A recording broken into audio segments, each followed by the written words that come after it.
Ngayon mga kadol, dito naman po ako napadpad po sa ilalim po ng mga mangga po mga kadol, no? Dito po hanapin 69. Dito po kasi ako nagtago kagabi kasi delikado kung lalabas po ako, no? Kaya dito naman po ako napunta.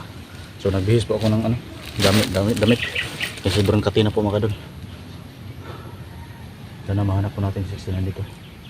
Kanina paikot-ikot ko ako doon sa kabila, punta doon lahat, inikot ko pero hindi ko na nakita 69 at yung mga kalaban ko hindi ko na nakita, hindi ko naabutan. Kaya dito naman po ako napunta. Sana naman po patuloy pa rin kayo ng sumuporta po mga kadol, no? Sa mga upload mo na video ko.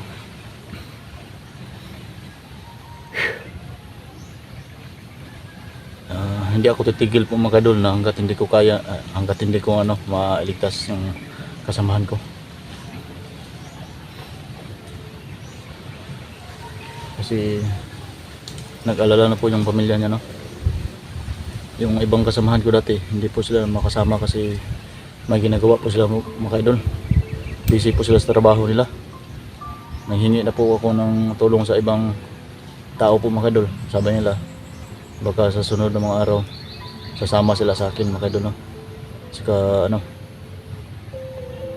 yung iba hindi po makapunta kasi busy po sa trabaho nila.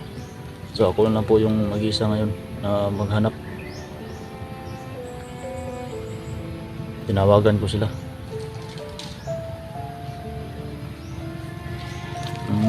Mga kadol, nakarang araw po mga kadol,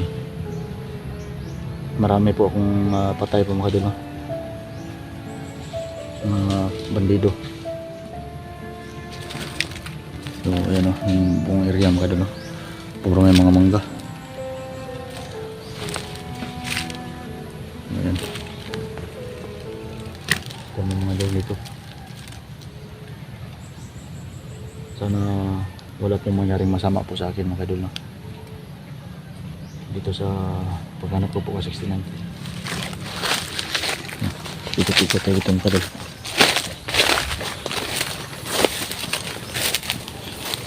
Sana may makita po tayo dito na tao po mga kadol, no? Na makausap po natin. Baka may mga baybahay dito.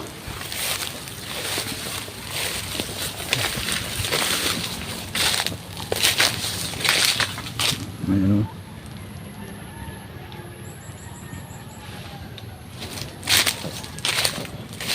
baka sakali po tayo na baka dito po dinala si kinain po mga kadol, no?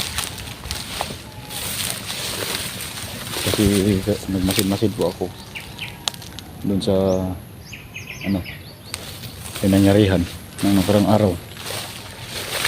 Parang nilipat nila yung bihag nila na 69. So dito lang muna ako maghanap. May dyan, no? May tawag dyan yung hero. Sino kaya lagay dyan? Baka may natutulog dyan mga kadol, no? Pakita ba natin yun?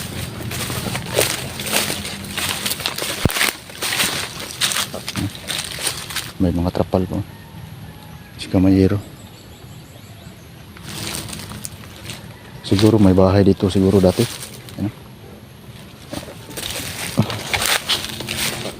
Tuloy tayo maghanap sa 69.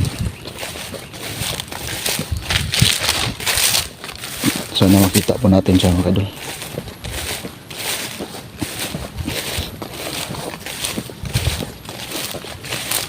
Puno na nyo dito. Maambon, no? Ulan yata mga kadol.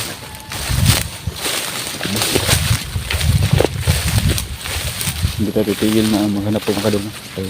69 hanggat hindi natin siya mailigtas.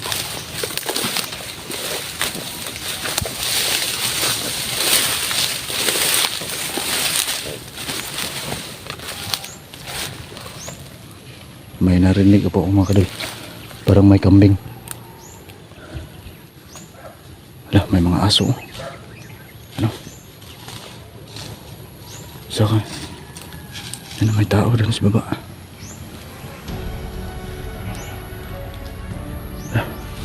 Malapit na po pala ako dito sa mga kadol. Yung kalsada po mga kadol. May mga motor na maingay sa mga kambing.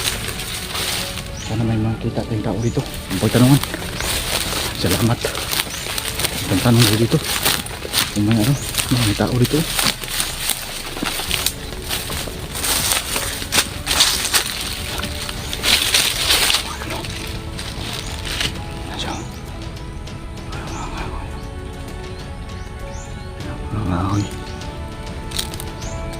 Kaya alam na natin yan. Masin-masin muna tayo baka kalaban po yan mga kadol.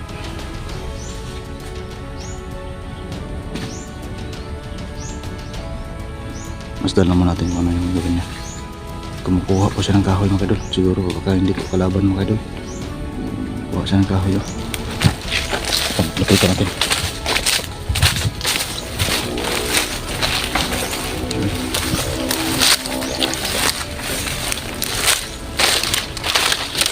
Doy, may hapon na doy.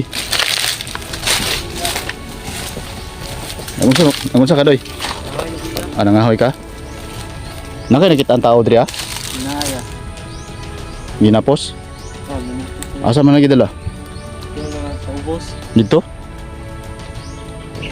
Kanus anong makitaan? Hapon. Gihapon? Nya, yun sa man to nila. Asa lagi dala?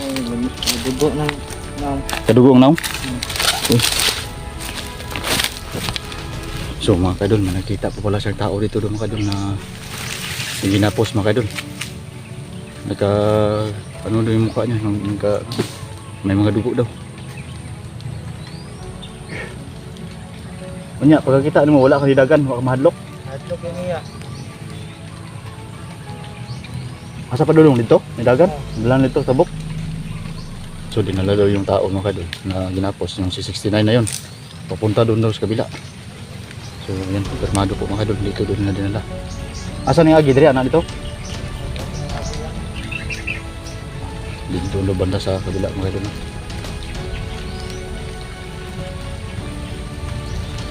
May po dyan kaya wala ka yun sa. Dagang yun niya na, kasi pinagbilon niya, banayon niya. Nari kay kauban na pagkita to. Ilang bubok? Tulo. Tulo? Asa lapit ng balay? Asa lapit ng balay? Alat babaw? Nari mga balay-balay diri day? Nya, kung sa mga tingog karsada nga dia? Ang karsada nga dia? So malapit na po pala tayo sa karsada mga kadol sa paghanap natin sa tunay. Dito sa mga bahay-bahay. Saka doon sa taas may mga bahay daw. Ano, umulan na. So diri lang sa kadungan mo, pahulay sa kudri ha. Oh. Dala ng kahoy dito? Mulay? Oo. Wala na. Libre ka muli. Ulan naman. Niya pa? Sige, dali lang ako sa kusunahan ha. Kuan sa ko. Mangita ko sa kaban ba? So mga kadol, hahanapin ko muna yung kasama ko dito. Kasi papunta ko dito na sa gilid. So hindi muna ako makapaglatad ng ano kong kadol. Yung medyo malayo kasi ano. Baka hindi bigla kung ulan. Baka bumuhos po yung panahon na masama. Umulan na. Nabutan ko tayo ng ulan. Dito lang muna akong pahinga. So kumpirmado po mga kadol. Nabimbog din nila.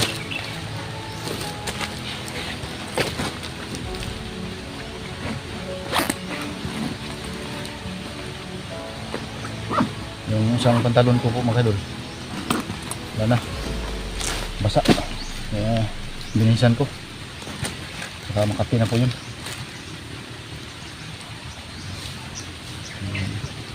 Yung nangangahoy ano ba sa baba.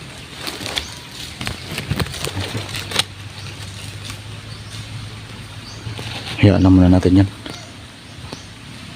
Masin-masin lang muna tayo. Baka nagpanggap lang po yan. Pero nagtaka po ako mga doon. May sukbit po siyang baril sa kanyang katawan. Baka ano to, nagpanggap lang. Hindi ako kumpiyansa. Kaya umalis agad ako.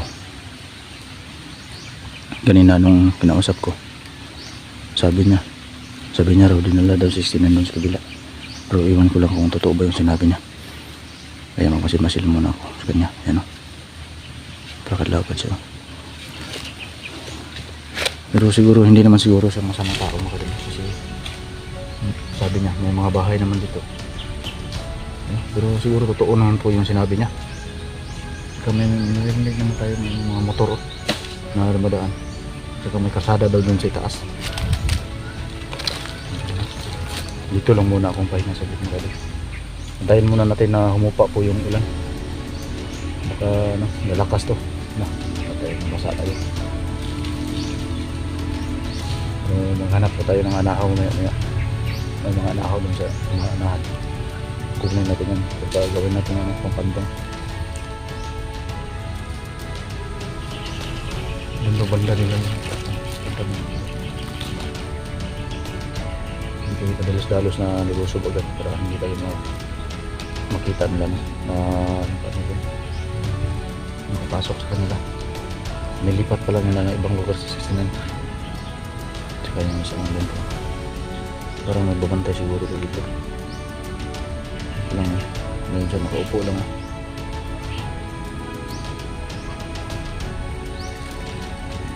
Ibang tao dito. Kaya lang naman po yung kita ko dito na nangangahoy. Parang huhupa na yung ulan mga kadol. Hintayin lang muna natin saglit no. Ganda banda tinawag nila na 69 no. Papunta doon si Wila. Punta doon sa malayo. Iwan ko lang kung saan direksyon yan papunta. Kailangan na hindi mag-ingat lang po tayo mga kadol para hindi tayo mapahamak no.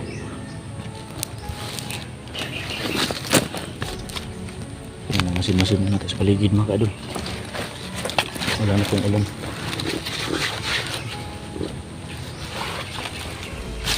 Ito na tayo sa baba.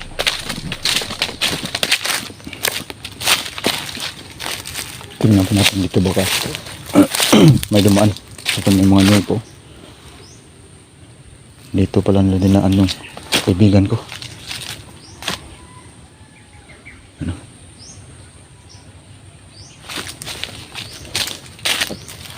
Sana walang mangyari masama sa kanya.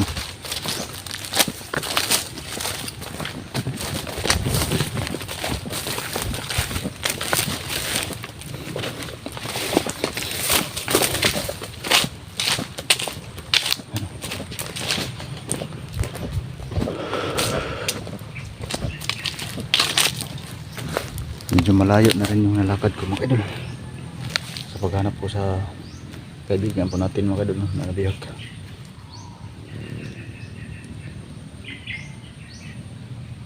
Malapit na pala yung karsada dito. May mga motor na narinig po ako mga idol. Grabe yung mga bandido po mga idol no? Kahit sa ang lugar papasokin nila.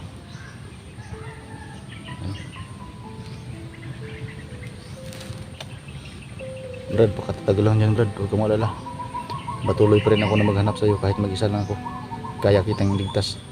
Huwag kang malala, hindi ako magpapahuli ng mga kalaban.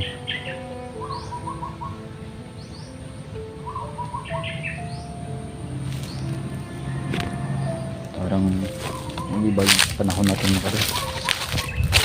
Mamayang gabi mga kadol, lulusubin ko yung banda dyan sa unahan. Tingnan ko natin sa andyan po siya hanapin natin dyan sa banda. Hindi ka lang muna akong ikot muna ako dito. Surbihin ko muna yung paligid dito para natin ma-secure po natin yung area. Saka dito po ako dito lang po ako matatago. May mga motor na dyan sa unahan no? Hindi lang ako lalabas dyan mga idol no? Hindi ko papakita yung karsada pero hindi ako masubaybayan ng mga kalaban. Ano, delikado kung lalabas ako dyan. Baka makita po nila kung saan akong banda na location po.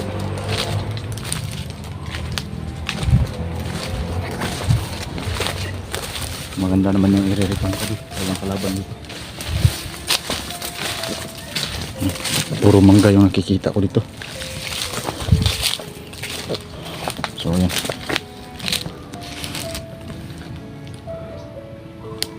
Tayo na nyog mga kadol.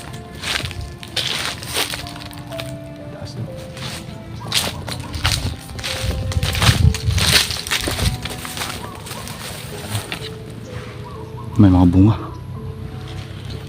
Kukuha tayo maya maya. Kainin natin. Marami na naman dito.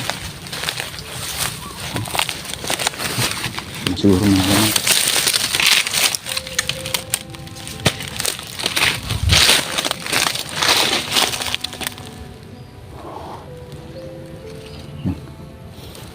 Mga kadol, siguro mas maganda siguro na pupunta ako doon sa kabila, no?